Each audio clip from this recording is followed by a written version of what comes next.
Hello, welcome to HITC Sport. Alright, let's take a look at every Premier League club and find their current player on their books who are most beloved in their home country. You know, away from getting spat at in the street by their own fans at club level, with plumbers and DJs from Luton constantly reminding them how much money they waste watching them play every week. Instead, let's go the nice route. The ones who are almost demigods back of their home country. Arsenal Granit Xhaka. Okay, let's be honest, looking at the current Arsenal roster, I doubt any of them are worshipped in their home country. For Brazil fans, David Luiz will always represent the defensive cowpat which caused them their most embarrassing result in the World Cup. Pierre-Emerick Aubameyang's blatant lack of passion for Gabon clearly doesn't go down well with their own fans. Well, Mesut Ozil, let's just say the next time he flies into Germany, he'll probably get punched in the face before he even leaves the airport. So I don't know, let's say Granit Xhaka. I mean, he captained Switzerland, and when contrasted to the Arsenal fans, the Swiss probably feel like the most supportive bunch in the world. As long as they're not comparing him to ham sandwiches or threatening his wife online, then for sure it's a goddamn upgrade. Aston Villa Mbwana Samatta. Look, I don't know much about Mbwana Samatta. He could prove to have a first touch rivaling that of a parish priest and the athleticism of Stephen Hawking after 6 pints of beer, but I don't know. What I do know is that he's the first Tanzanian to ever play in the Premier League.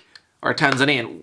I don't know. The lad is pretty much flying the flag for that entire country. It's crazy. Despite boasting a population of 57 million, the country is still forced to resort to stacking their team with the Blackpool benchwarmers currently on loan at Solihull Moors. So not only has this man risen from the poverty-stricken slums to not only play in the Premier League, but actually scored it as well. I mean, get that man a Tanzanian statue. The fans are so obsessed with their golden god that after his debut, he actually had to plead with the Tanzanian fan base on Twitter to stop criticizing his teammates for not passing to him. All fans from Tanzania, I understand that all of you love me because I'm your son. I also know that you would like to see me perform well with my new team, but here I am making a request in a humble way. Stop criticizing or abusing my fellow teammates or the team. Personally, I'm not happy with that at all. You hear that, lads? I know it's easy to spout venom at Jack Grealish online, but come on, Samatta's just trying to fit in. Go easy.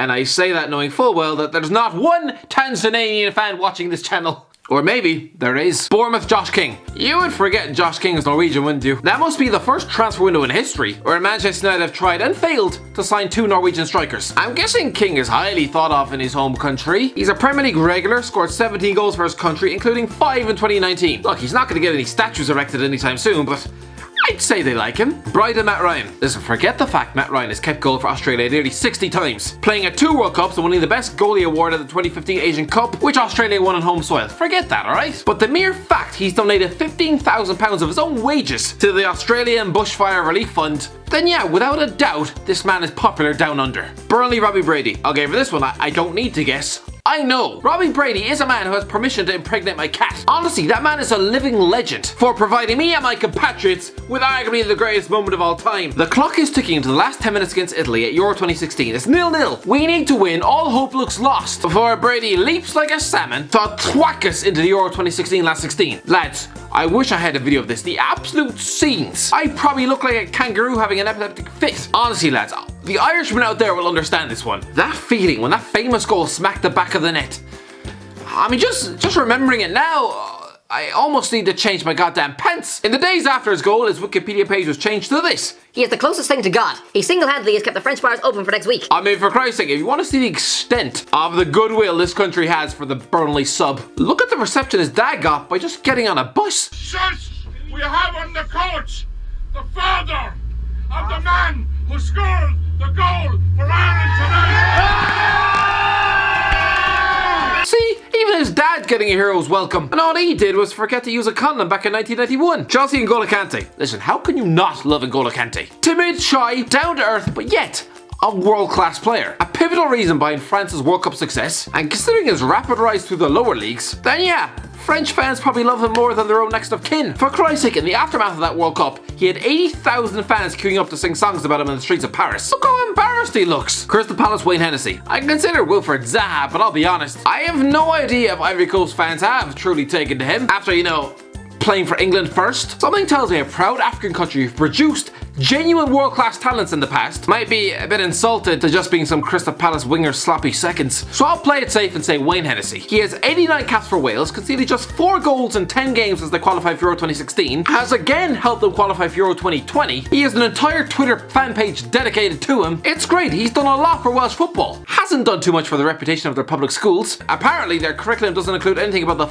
war. Everton, Alex Iwobi. I mean, we all know the answer isn't Jordan Pickford. Seamus Coleman is worth a shout, as is Gylfi Sigurdsson and Yerry Mina. But without a doubt, Alex Iwobi takes this one. This man, the nephew of JJ Okocha, is a practical god in Nigeria. Surprising considering he's done virtually nothing in football and has just 7 goals in 40 games for his country. So it's not as if he suddenly transformed into some sort of prolific superhuman at international level. No, they know he has all the end product of a diabetic sheep. Why do they love him so goddamn much? The subculture of Nigeria fans on Twitter who defend his every sloppy touch and wayward cross. I'm not sure why they bother. I mean, just compare when he was at Arsenal. These were the usual headlines you'd see in AFTV. Iwobi is never going to make it at this club. Not in a million years would Iwobi get into Pep Guardiola's team. Maitland-Niles and Iwobi are not good enough. Then big man Kelechi steps forward. Iwobi was the best player on the pitch. I wanted Iwobi to stay, but that's football. Iwobi is the Nigerian Messi. It was a horrendous decision to take off Iwobi. Iwobi plays best as number 10. Keep your head up, Iwobi. Iwobi gets stick, but he was great today. Kelechi says Iwobi goal is all I saw. Iwobi could probably punch this man in the face, and Kelechi would probably be giving him an ice pack for his fist. It's almost as if some Nigeria fans would rather pull out their own teeth and feed them to their cat than ever say a bad word about Iwobi. But it's alright, lads, you can do it. Look, we'll say it together, okay? Iwobi is absolutely terrible. Leicester, Kasper Schmeichel. Now look, I doubt Denmark fans will ever love Kasper Schmeichel as much as his dad, but still, it's not a bad degree of adulation. For Christ's sake, the lad has risen from slumming it in the lower leagues with Darlington and Notts County, almost turning into a son not really befitting that of a world-class goalie, only to then turn it around, lift the Premier League, play Champions League football, and be voted Danish Footballer of the Year 2 years running. I think it's safe to say Denmark fans, they do quite like him. Liverpool, Mo Salah. I'm not sure any country on the planet loves a footballer like Egypt fans love Mo Salah. Look, I get it, alright? Their biggest superstar before him was a fat Mido. Someone who looks like he'd devour his wife and kids if you quoted them in Greece. So the emergence of Salah, he's probably reached a level of popularity where he could probably run for president of the country. He's already dubbed the Egyptian king, has his own statue, even if it does look like it was created by a blind child during art class. He has his own mural, he's converted millions of Egyptians into Liverpool fans. The mania is at such a level where Sergio Ramos would probably need to buy a bulletproof vest if he ever set foot in the country. Man City, Riyad Mahrez. Yeah, I'm sticking with Africa for now. Riyad Mahrez is an absolute superstar in Algeria. Of course he is. He's one of the greatest talents they've ever produced. And unlike some, actually stuck around to play for the country of his parents' birth. Apparently Algeria fans are so devoted to this man's career. A majority of them just flood the internet with sheer unadulterated rage whenever he doesn't start for Man City, which is quite a lot. To be fair, I can't imagine how annoying it would be. Back home in Algeria, televising the Manchester derby for thousands of people, bunking off work in the street, and then he doesn't even get off the f***ing bench. I'm guessing soon enough you'd probably want to drown the likes of Bernardo Silva in a shallow ditch. Man United, Sergio Romero. Like Arsenal, there aren't too many players in this Manchester United squad worthy of worship in any country. I'm sorry, but there isn't. Yeah, I know you're gonna say Paul Pogba. Yeah, he won the World Cup, but that man, he still has a bit of a love-hate relationship with the French fans. You know what? I'm gonna say Sergio Romero. A man you probably forgot even existed. Yeah, he spent the majority of his time in England rotting the bench. But hey, he's just 4 caps off 100 for Argentina, played in 2 World Cups, reached the final in 2014, after becoming a penalty shootout hero in the semis against Holland. That alone sort of elevates you into superstardom as a goalie. I mean, for Christ's sake, Paki Bonner saved the penalty of the 1990 World Cup, and he probably hasn't paid for a drink since. Newcastle, Miguel Almiron. The hype surrounding Miguel Almiron. When he arrived at Newcastle on a club record deal, it was mainly just hype from Paraguay fans. Roberto Royas is a Paraguayan journalist who's almost become a bit of a celebrity with the Newcastle fans for his many updates about how great this lad is. For God's sake, he was comparing him to Angel Di Maria. Yeah, pretty sure Di Maria never had to wait an entire year to score a goddamn goal. Narge Tim Krul. Pretty much for the same reason as Sergio Romero. World Cup penalty saves is pretty iconic. This was pretty heroic. Bench for the entire 2014 World Cup and then, rising like Lazarus, gets chucked onto the pitch for penalties against Costa Rica in a trademark insane Louis van Gaal tactic, and it paid off. He pulls off 2 saves, makes himself a hero, and gets his country into a World Cup semi-final. He's only been capped once since, but honestly, Dutch legend. Sheffield United, David McGoldrick.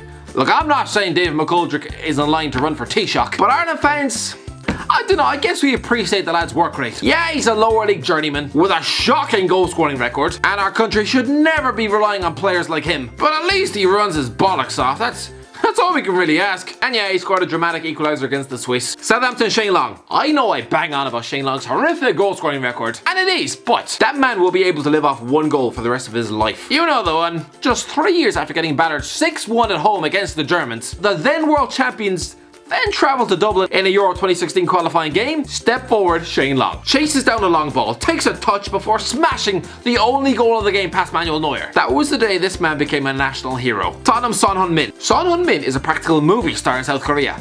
Minus the movies. The lad is an icon. He's the Asian David Beckham. Forget the World Cup heroics for a minute. Forget scoring in a win over Germany. Forget the fact he has 36 goals and 115 caps. Forget the fact he's won Asian Footballer of the Year 5 times. The fact he helped his country to a gold medal at the 2018 Asian Games, assisting twice in the final to guarantee his entire squad's exemption from military service. Just for a second, listen to this South Korean fan. Mini show. My life's passion is Son Heung-min. When I wake up, the first thing I think about is Son. For most people, that would be their own son, not some multi-millionaire playing for Spurs. Watching Son makes me proud as a Korean. I spend 50% of my income to follow Son. Am I the only one who thinks this obsession is intensely creepy? Watford, Adrian Mariappa. Do Watford really have any players loved in their home country? I'm not really sure.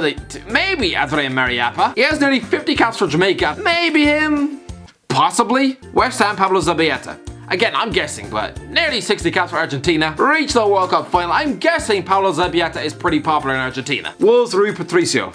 Well, if Luke Cundle ever becomes a football manager, then he will have a fan base of at least 300,000 people kissing him in the street. You all know the reason why. The man is popping on Instagram right now. And Luke, you are so very welcome. But no, the answer is without a doubt Rui Patricio. He's a practical god back in Portugal after 12 seasons at Sporting Lisbon, 87 caps, the most by a Portuguese goalie ever. Oh yeah, and winning both Euro 2016, where he was a star in the penalty shootout win over Poland, and then the Nations League last year. Not bad. And let me know in the comment section below if you agree. If you don't, let me know in the comments. If you enjoyed the video, don't forget to give a like, share, and subscribe. And as always, I'll talk to you in a while.